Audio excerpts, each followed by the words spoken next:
Psaume 118. Le verset 17. Dans ma version, c'est verset 17. Je ne sais pas. Nous allons lire ça simplement seulement. Le seul verset. Est-ce que vous êtes déjà? Allons-y. Non, je ne mourrai pas. Je resterai en vie. Pour publier bien haut ce que fait l'Éternel. Amen. Amen. Est-ce que vous avez fini de lire? Pianiste, donne-moi la voix s'il te plaît. Nous allons lever nos voix et nous allons chanter.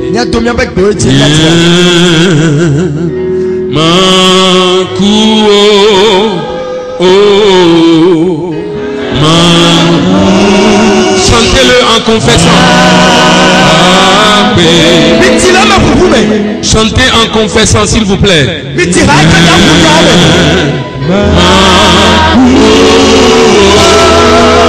Levez le bras droit et chantez. Levez le bras droit en point comme ça. Alléluia. Regardez-moi. Levez le bras droit comme ça. Et chantez-le en confessant. C'est une déclaration que nous sommes en train de faire. On y va. 1, 2,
acclamez le Seigneur et asseyez-vous.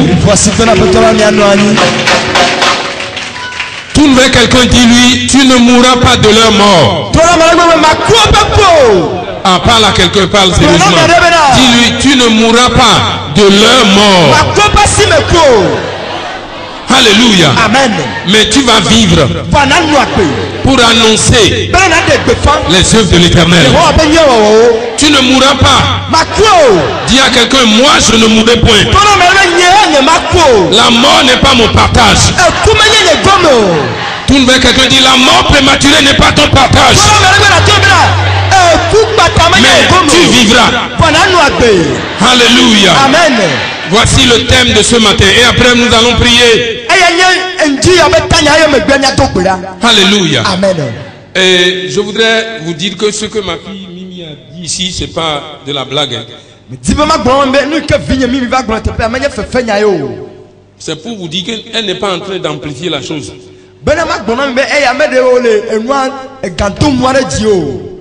Mais c'est parce que moi-même, je l'ai voulu pour que le diable m'attaque. Il va m'attaquer, il doit m'attaquer. Il a titré d'un titre. Alléluia. Amen. Parce que je disais que vous êtes très chers pour Dieu, hein, et pour moi aussi. Et cette déclaration, je le fais encore. Vous savez une chose, vous ne pouvez pas mourir comme ça. Et s'il faut que vous mouriez, ce que j'ai dit, je le répète encore. Il faut que le diable l'entende. J'ai dit, il faut que moi, qu'on me tue d'abord.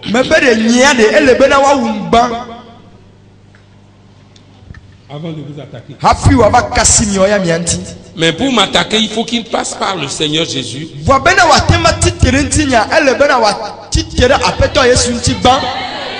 Et qu'il traverse Dieu d'abord.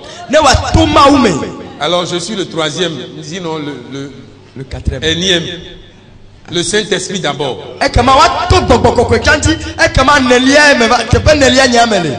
Parce qu'au fait, je ne peux même pas mourir pour une fourmi.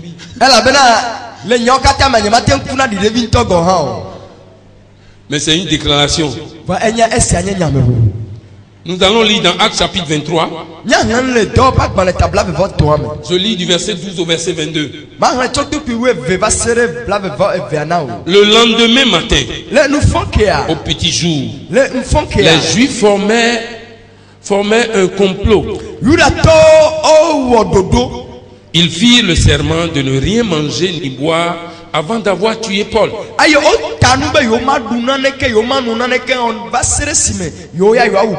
Plus de 40 hommes participaient à cette conjuration. Ils allaient trouver les chefs, les prêtres et les responsables du peuple. Et leur déclarèrent: nous nous sommes engagés par un serment solennel à ne rien manger ni boire tant que nous n'aurions pas tué Paul.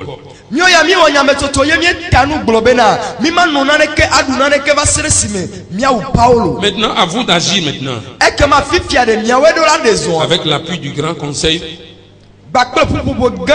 intervenez auprès du commandant et posez-lui de faire comparaître Jésus. Proposez-lui de faire comparaître Paul devant vous sous prétexte que vous voulez instruire son cas de plus près.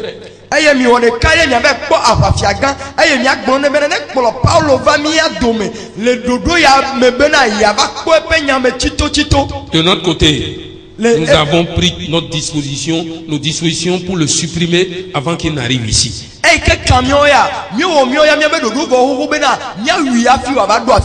le fils de la sœur de Paul entendit parler du guet-apens. Il se rendit à la citadelle et y entra et prévint Paul de ceux qui se tramaient. Alors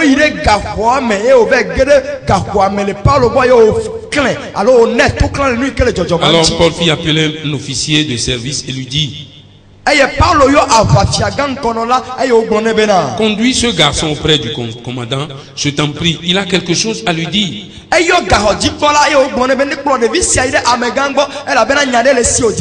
L'officier l'amena donc avec lui et l'introduit auprès du commandant en disant: le détenu Paul m'a fait appeler et m'a demandé de t'amener ce jeune homme et qui a quelque chose à te dire. Et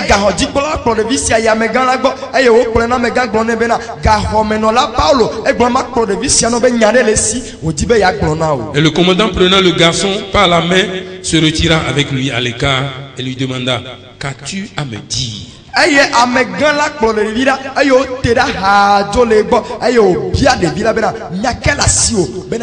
Alors le neveu de Paul raconta: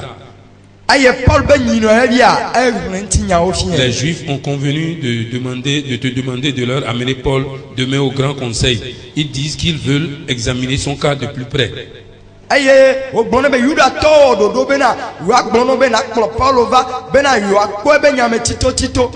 Mais surtout, ne te laisse pas prendre. Ils sont plus de 40 qui préparaient un guet-apens contre lui.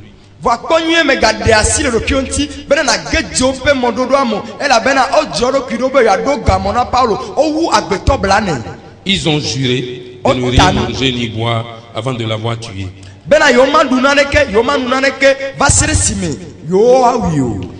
Tout est prêt. Ils n'attendent plus que ton accord. Et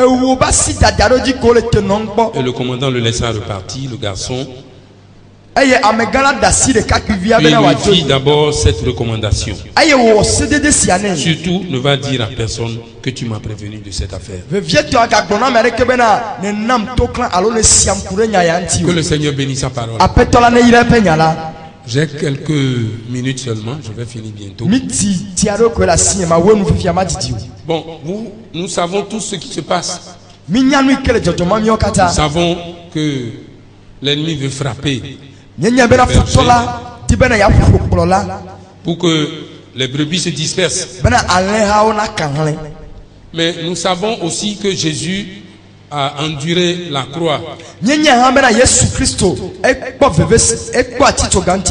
Il a remporté la victoire pour nous. Et nous n'allons pas mourir de leur mort.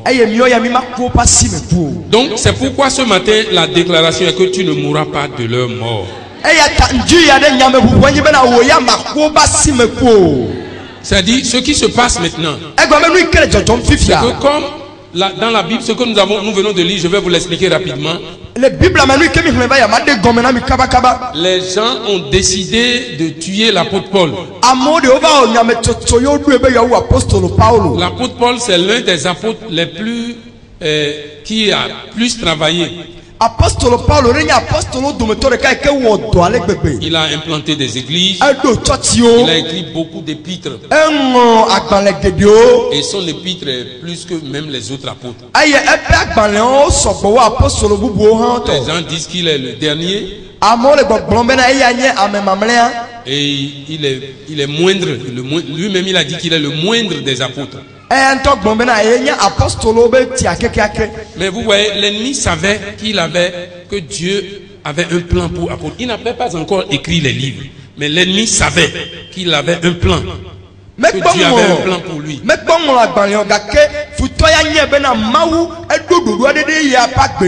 Donc l'ennemi voulait enlever la vie de Paul. Et il n'a utilisé que personne. Il a utilisé seulement ses collègues. L'ennemi ne va pas utiliser quelqu'un qui est loin de toi.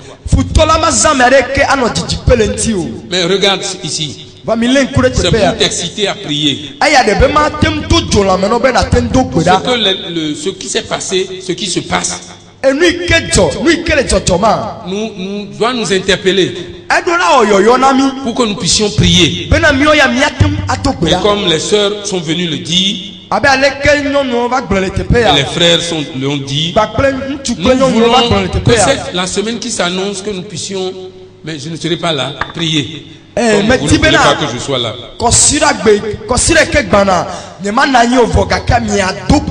Alléluia. Amen. Pourquoi? Parce que vous voyez, les gens ont juré. Toi qui es assis là-bas, les gens ont juré que cette année, tu ne finiras pas cette année. C'est ce que vous n'avez pas compris. Hein. Il faudrait que vous compreniez ça. Moi, quand il m'attaque, ce n'est pas pour rien. C'est pour m'empêcher de continuer l'œuvre. Parce que moi, la mort m'est un gain. Vous avez compris? La mort est un gain. Je n'ai pas peur de mourir. Non. Je savais que quand je vais mourir, l'ennemi aussi savait que j'irai vers le Seigneur. Mais vous là, c'est vous qui êtes très important pour moi. Les gens ont juré de tuer l'apôtre Paul. Regardez, si l'apôtre Paul mourait ce temps-là, vous voyez, la Bible serait complète. Il y a des choses que l'apôtre doit traverser encore. C'est pourquoi il ne doit pas mourir. Donc vous aussi, vous ne devez pas mourir de leur mort. Donc ce que vous devez faire, ce que nous devons faire à la fin de cette année, l'église Betsalel a tellement brillé. Et les gens pensent que les gens ne savent pas comment ils vont le faire. Donc il faut qu'on nous élimine.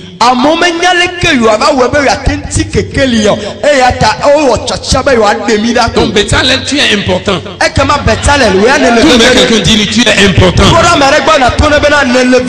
Élève-toi et prie. Alléluia. Amen. Vous voyez, parce que l'apôtre Paul c'est un homme de prière. Dieu même a organisé quelque chose pour que quelqu'un puisse entendre Donc tout plan qu'ils vont fomenter contre vous, avant que cela ne s'arrange, avant que cela ne s'accomplisse, vous aurez encore écho de cela.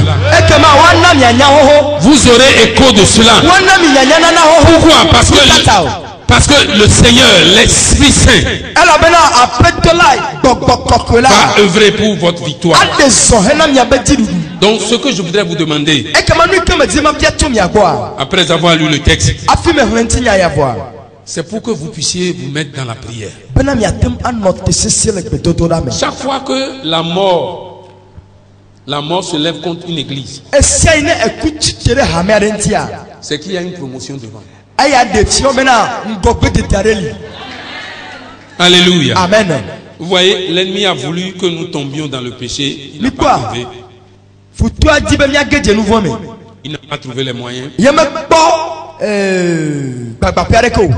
Donc c'est pourquoi il doit envoyer la maladie. Mais rassurez-vous, vous et moi, nous sommes entre ses mains. Et nous n'allons pas mourir. Donc dis à ton prochain, je ne mourrai point de leur mort. Parce que cette déclaration va opérer dans ta vie. Et ce matin, je le déclare en tant que l'envoyé de l'Éternel. Toi, tu ne mourras pas de leur mort. Ton mari ne mourra pas de leur mort. Ton foyer ne mourra pas de leur mort. Tes enfants ne mourront pas de leur mort. Et tes affaires ne mourront pas de leur mort. Tes études ne vont pas mourir. Et toi, tu vivras pour annoncer les œuvres de l'Éternel. Je suis en train de m'arrêter comme ça. Tenez-vous debout maintenant.